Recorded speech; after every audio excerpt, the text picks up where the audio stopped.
Okay, I think this will be the last one that I do this evening before I just completely wrap it up and you go Magic Jar for the first time. I kind of went back before I dove in to start recording again and just kind of I don't want to. I'm not gonna redact anything that I say about Ego Raptor's playthrough. Because I have a lot of respect for Ego Raptor. I've been following him since his day on Newgrounds, when he was just strictly doing animation, the Awesome series. And I remember the beginning of Game Grumps when John Tron was around, and I have a lot of respect for him. He's fucking hilarious. He really is.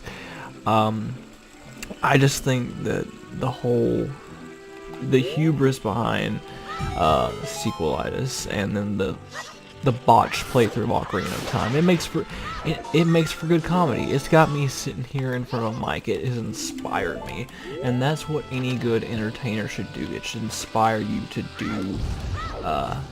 do it yourself too. So honestly, again, I will not redact anything that I say. But another thing that got me thinking too, though, is that one of my videos in particular, I think it's like part 2 in my Majora's Mask playthrough. It's just got like 200,000 views just out of nowhere, and I don't know what that's about.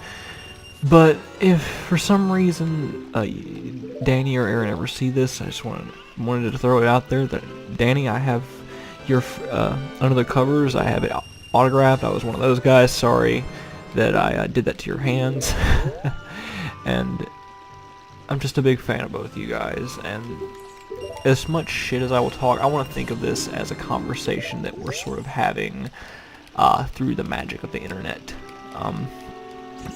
and nothing more really. And it's just a good way for me to vent, to put me back in a position where I'm having fun with Zelda again. Because to be honest, I work with games all day long, and I feel like I've kind of lost here recently my passion for gaming, just because I talk about it all day long, and it's taken some of that magic away. And just I think I was watching the playthrough, a 20 ruby drop from that's never happened. Anyway, see, that's what happens when you talk good about Game Grumps. Good things happen to you in Zelda, but the Game Grumps are omnipresent. But I also train of thought. But anyway, it put me in an aggressive mindset, but at the same time, it's put a passionate fire underneath me to play 2 of my favorite games of all time, Majora's Mask and Ocarina of Time. I'm back here in the saddle, doing something I've never done before, and I have Erin's fuck-ups to thank for that. And for that, I just gotta say, I appreciate it. I really do. But you still really suck at Ocarina of Time, and you should really think a little bit harder before you make a scripted video ever again. Let's see. This is another little neat concept that I've loved in Ocarina of Time, are these frogs that you keep revisiting, and for whatever reason, your songs are like insured to these guys. They just cause them to bulk the fuck up. But they give you a rupee drops for every time that you play them a song, and you can't finish the sequence until you have the Song of Storms, which you can't get until you become an adult. But it's cool that they're here, because while I was, gushing about Game Grumps, the bean guy is kind of sitting over there, and he's just kind of chilling out there with his bag of beans, and he has no fucking customers, and every time even though you're his only customer, every time you buy a bean from him, he gets more cocky about the value of the beans. So you just need more and more rupees in order to keep acquiring all the beans in the game to make these shortcuts with the bean sprout little plots. Let's see. I think that's the last one, yeah, because then I'll need the Song of Time and then the Song of Storms to be able to finish it out. But yeah, just that is another piece of comedy that hits well before Majora's Mask, with its very politic heavy commentary underlaced throughout it. just you get your simple little taste of supply and demand, and you know, it's not really trying to say anything, and it's another little good piece of humor. But I'm glad that the rupee drop is there. Otherwise, it'd be kind of grating to have to keep coming back to him to get the beans. But yeah, we'll just go ahead. And this is the only bean plot in the game, for whatever reason, where you can't get a Skulltula. And I just thought it'd be worth mentioning that if you, for some reason, plant the bean before you drop the bugs in, you can't get that Skulltula. That Skulltula becomes locked off from you, and that was never fixed in any subsequent entry of the game that I can think of. I could always try to grind this area for rupees, but every time you leave the area, that fucking owl comes back, and I'm not doing it. I'm not doing that to myself. I'm pretty proof positive that a bomb will open up a hole here. It can't be the Song of Storms. That's ridiculous. Anyway, I know there's a hole there because the Stone of Agony gets set off there. God. Doesn't it suck to have to say something nice? Because now I'm in a different mindset, a less productive, talkative mindset, if you will. But I'm sure I'll find something to gripe about. Here we're gonna take this and get our heart piece from the chicken. You have to be very careful here because if the chicken lands in the water, chicken will just soar off like it. I kind of, you know, after I'll actually have an opportunity to show you that. But if the chicken lands in the water, the hand of God reaches down and just lifts it back to its home aggro location. Stop! No! I need you! Okay, there we go. Okay, so we're gonna use the chicken to soar down to this platform, and then I'll show you exactly what I'm talking about. Just like watch it. Just you toss it in and bloop. It's fucking good. It's fucking great. Oh god. Okay, so we'll make our way up to the top of the ladder, and then there's one more chicken. And of course, we don't need all those beans just yet, so I'm not going to worry too much about it. I'd really like to get that as many beans as possible, though. It's just the completionist in me talking. Fuck. This is just one of those games, I guess, or any game really, where once you find the most efficient way of doing something, it's so hard to break from that pattern and experiment. At least it is for me. I wish I didn't feel that way, honestly. I think I could enjoy this game more if I could just break away from that. But I can't, unfortunately. Good, now we have enough to get at least one more bean. One more bean for the pile. And we're going to need a fish for Jabu Jabu later, so we'll just go ahead and grab that fish from here. Okay. But, oh, don't you worry. I'll start bitching again in a second.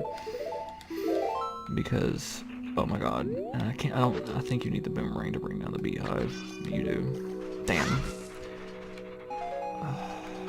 You'd think that would pop that wide open. And I did that completely by accident. Oh, you know, turning that dead zone down, that makes the spit attack a lot easier. Then whenever I was practicing it in my Majora's Mask playthrough, it was so much more difficult. Oh, but we're just gonna grab this chicken here, just kind of teeter across this plank, this precariously placed plank. And it makes you wonder, did they put the heart piece over here after they made the plank? No, that had to have been done purposefully. But here's a heart piece.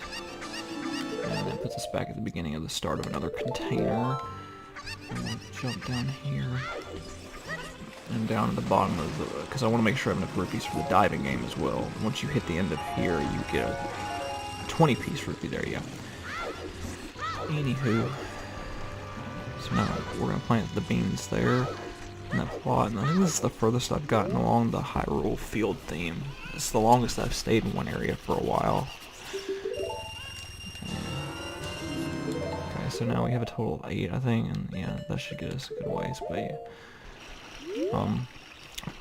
If I remember correctly, there's a lot of struggle to come, coming up through here that was, in the Game Grumps playthrough.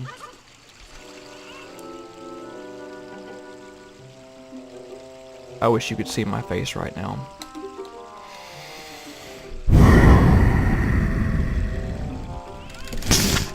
I'm pressing B so hard I can feel it in my fucking soul.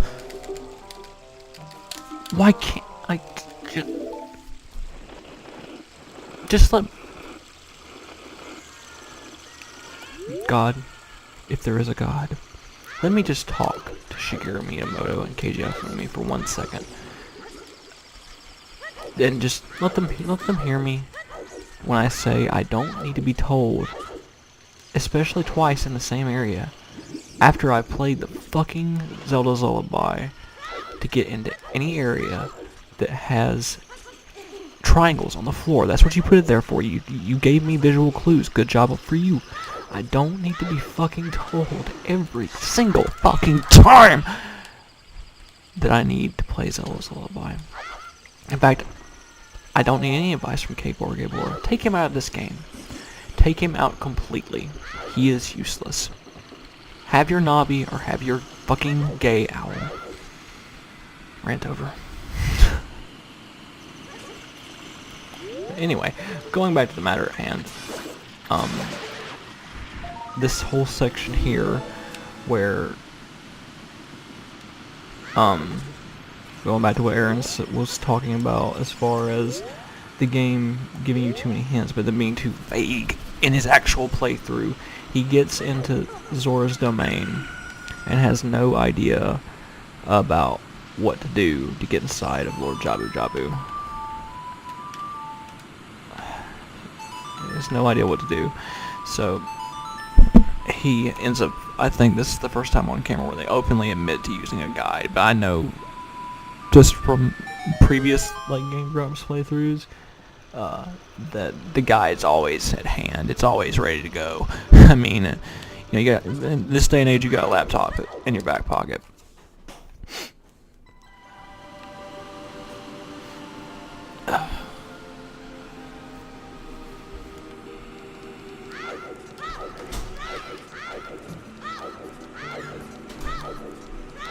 Yeah, if you know what you're doing here, it takes virtually zero mental effort. And I think at one point he even tried shooting King Zora in the fucking face. Nah, I think that's just for comedy. I really hope that you didn't think that was gonna do anything, man.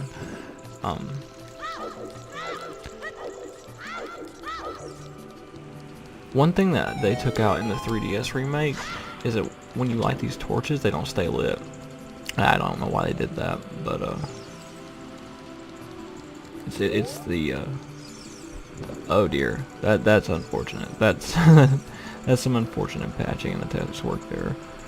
But I knew I'd come across it eventually at some point. More patchy texture work, but it's definitely not the cache. It's just some I think maybe some changed addresses in this particular version of Zelda that I have, because when I loaded it up, it's version 1.1. This is the version that was originally launched. It has the Muslim chant in the fire temple and the red blood again and all that good stuff. This is the version that pulls no punches. But I think the texture's addresses change slightly whenever you're in different versions. So I think that's why I'm missing the texture, because they're all there. All 800 megabytes of texture are there. So, definitely not missing any of those. And I know they had to have gotten to the Zora Resident, but I know those textures are there. They just have to have the wrong addresses. But yeah, Danny and Erin, they get to this point, and they, I think, talk to King Zora, and oh my dear sweet Princess Ruta, where's she gone? I'm so worried. And I'm kind of split about whether or not they're justified in getting confused here, but let's just kind of, I want to take a second back to kind of think on the nature of this, because pretty much, you know, the whole nature of Zelda is exploration here, right? So the only thing we can really do inside Zora's domain, because this is, we know this is where the last spiritual stone is, especially if we've broken down and contacted Saria like Navi has advised us to do. We know that this is our only outlet to finding the last spiritual stone. So if we talk to everyone, if we investigate, really the only thing we can do is complete this diving game. And you know, if you've been exploring and being vigilant, it's like, I've got something very nice for you. Come and get it. and you know, at this point it could be anything, you know, but you see this right here, right? So you may have gone for it at some point, but Link can only dive 2 meters down without any assistance. And if you even casually browse the inventory subscreen over here, you'll notice that there's a big empty slot, and throughout the game, if it's something that you need, it's highlighted with that silver border there.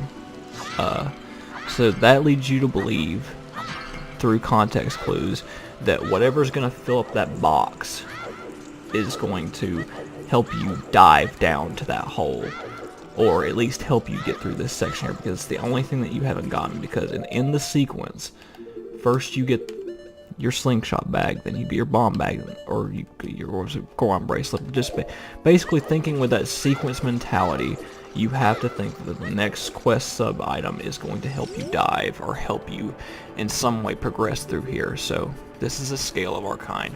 With this you can dive much deeper under the water. Okay?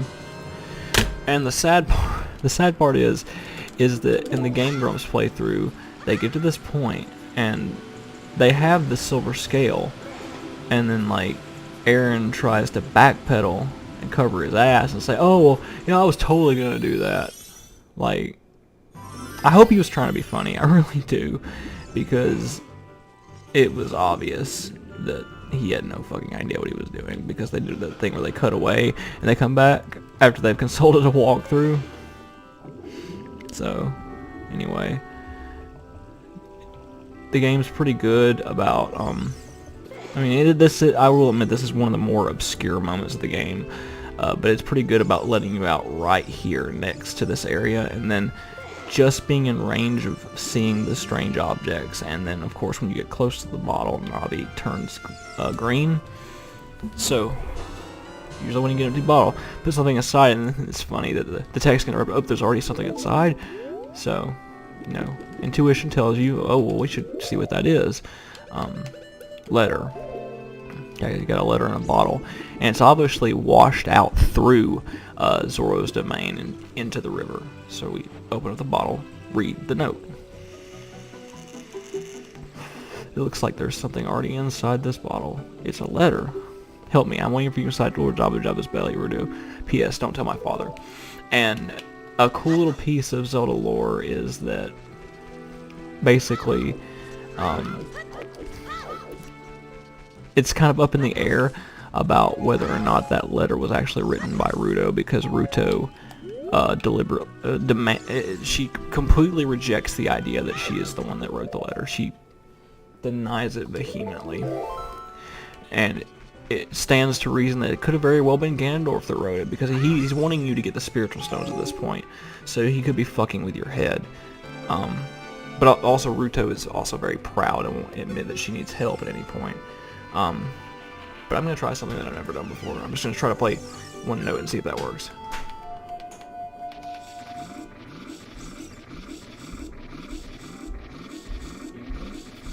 This is Ocarina time. Yeah. Yeah. That's my friend Dookie in the background, by the way. He just grabbed himself a soda. But basically, for you, I've been watching the Game Grumps playthrough, and it was so infuriating that I felt the need to go back through and show people how it's fucking done, man. Cause it looks really good. It's shaders and shit. It's got HD textures, and it's in 1080p with anti-aliasing, all the bells and whistles. Oh, yeah. I figure if I'm gonna play through it, I might as well make it pretty while I'm bitching. Yeah. I think I fucked that up, but anyway.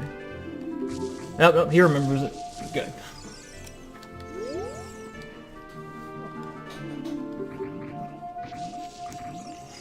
And that's fucking great. Because usually I try to come up with some kind of original composition. In Majora's Mask, I always use the Bowler of Fire because it has that precise amount of notes. and it flows nicely because the Bolero of Fire is probably one of my favorite compositions from this particular Zelda game. But Majora's Mask doesn't recognize it as a song, so it's a good, easy to remember Scarecrow song. And there's a moment in the Game Grumps playthrough where, as an adult, he approaches the Scarecrow, and he tries to... Okay, he approaches the Scarecrow and just, like, for the life of him can't figure out why the Scarecrow won't learn the song from him. But if he'd done any fucking investigating whatsoever and spoken to Pierre, the first Scarecrow, he would have realized that he needed to be taught the song when he was a kid. But, of course, you know, he just wants to skip all the text boxes. Oh, they take too long and whatever. And doesn't read a single fucking one. Okay. But, basically, yeah, I don't... And, you know, I don't need any tutorial for this. This is where I spend the vast majority of my child playthrough with Zelda. This is where I actually slow down and take a time to smell the roses, and I think that's what it was designed for, really. This is just a nice little relaxing break from the adventure, and I don't really want to go back and do research now, because I don't want it spoiled for me why this was put in, because it's probably exactly what it was. But for me, at least, this is a break from the action.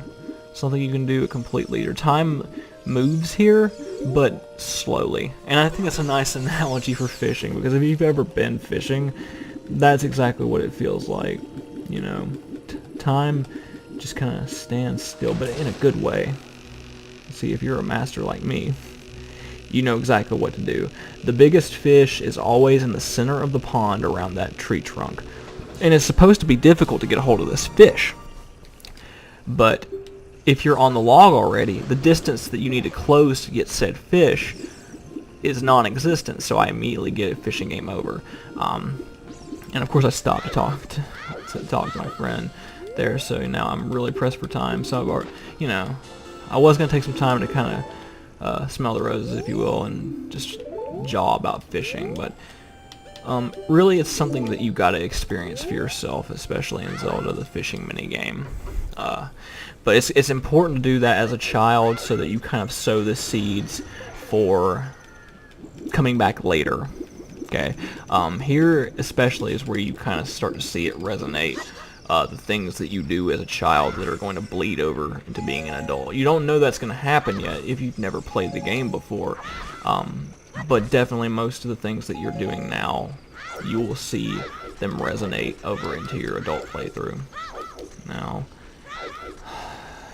oh yeah, there's one last thing that I want to do here before I completely forget, is I want to grab this bug and get this Skulltula from this patch.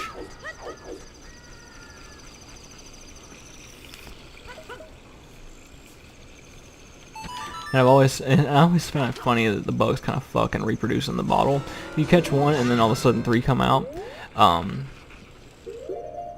It was funny, and now it's kind of strange to think about, because one bug does not make 2 bugs unless the bugs already had eggs on them, in which case ooh. But okay, I'll take it where I can get it, because honestly it would be it'd be a little perplexing to have to get bugs constantly for that. I always kind of keep a bug on reserve until I've gotten all of the Skulltulas from the patches of soil. But we've got that there. That's going to be really useful when you become an adult, because the entire lake will dry up, and that will take you across the entirety of the lake. So you can get the fire arrows early before the lake refills. You can get to the fishing hole before the lake refills, and you can get to the top of the ladder without having to fight those fucking crows. Oh, hello. But yeah, there probably isn't a more important, at least to me, magic bean to plant. I always make sure to do that. Because even now I'm starting to think back on the things that I've forgotten to do simply because I've been chit-chatting. But just a couple more things I want to knock out, and then I think I'm going to actually go to bed. And just kind of maybe watch a little fucking Game Grumps, because they just did an episode, I think, on a house party, which is the most misogynistic, sadistic, fucking exploitive thing I've ever seen in my life. I think I'll link below in the description of that, just out of respect, because I have been bashing Game Grumps for a good 3 or 4 hours now. I think that they deserve my attention now, you know, more than ever. God, I sound like such a kiss ass, but it's the honest truth, everything that I said earlier. But yeah, this is the letter, and here comes this thing. And if any of you guys own an issue of Nintendo Power, I don't have this issue anymore, and I went by a pseudonym. But whenever, if any of you guys out here have that issue of Nintendo Power, you know what I'm talking about, where it sounds like whenever the Zora King starts scooting over, say the words whole wheat, whole wheat, whole wheat, and tell me that's not what this motherfucker's saying. And I'm going to turn the volume up on my TV. And I'm going to risk a copyright ID just for this. Take it respectfully.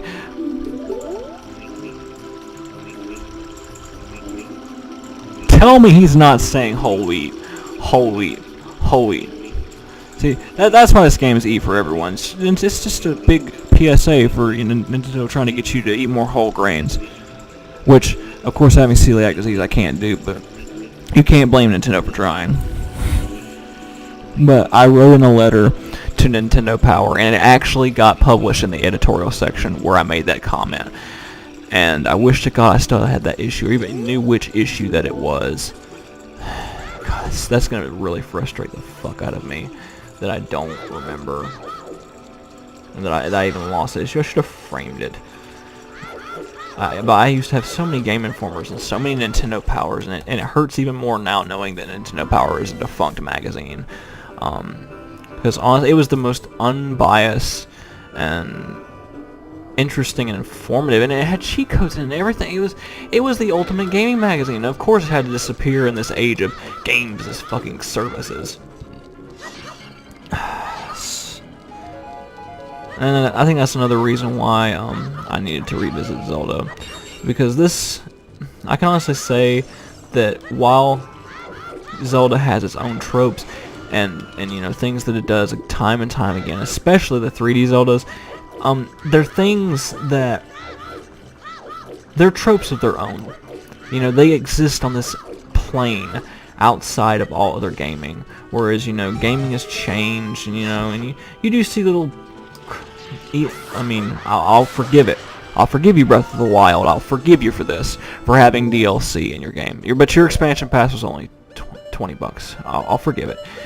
They've existed outside this realm of games as fucking services, and you know, neat QuickTime events and all this other bullshit that seems to have been infecting games. Microtransactions. I feel like Nintendo is to a fault. You know, the times are changing. You know, you got Nintendo Online service coming in September and all that other stuff, where Nintendo is becoming more and more like the corporations around them, but they're doing it so conservatively. You know, $20 a year for their service, you know, $20 for their expansion pass on their game, and that's completely optional because you have a full game there. You have a full fucking game already at your disposal, without having to throw down another $40 for a total cost of $100. You don't need any of it. It's just if you want more. It's essentially saying, do you want more Zelda game? Do you want to buy more Zelda game? Well, here you go. You're not getting an incomplete experience without buying that additional content. Some people griped about the harder difficulty load and the Master Trial being locked off behind that paywall. Did you play Breath of the Wild? That game was as hard enough as it was.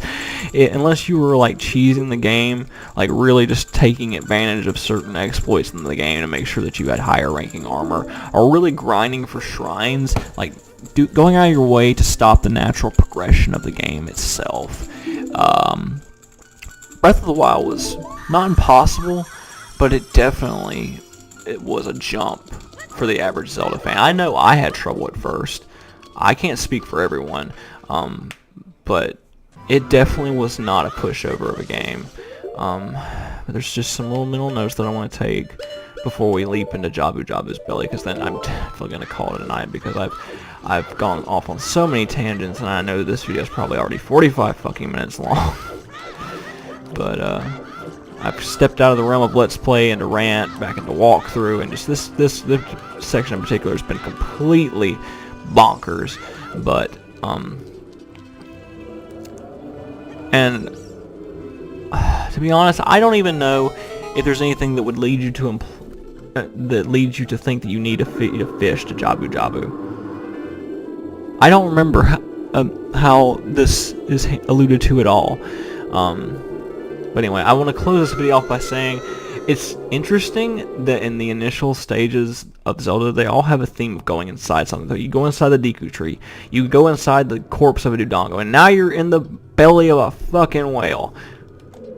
That retexture work, good job. I like it. Before, the teeth, they were all kind of dull, but now you honestly feel like you can't fucking get out of it. You can, of course, get out, but you feel like you're fucking trapped, and the only way you're getting out is through the other end.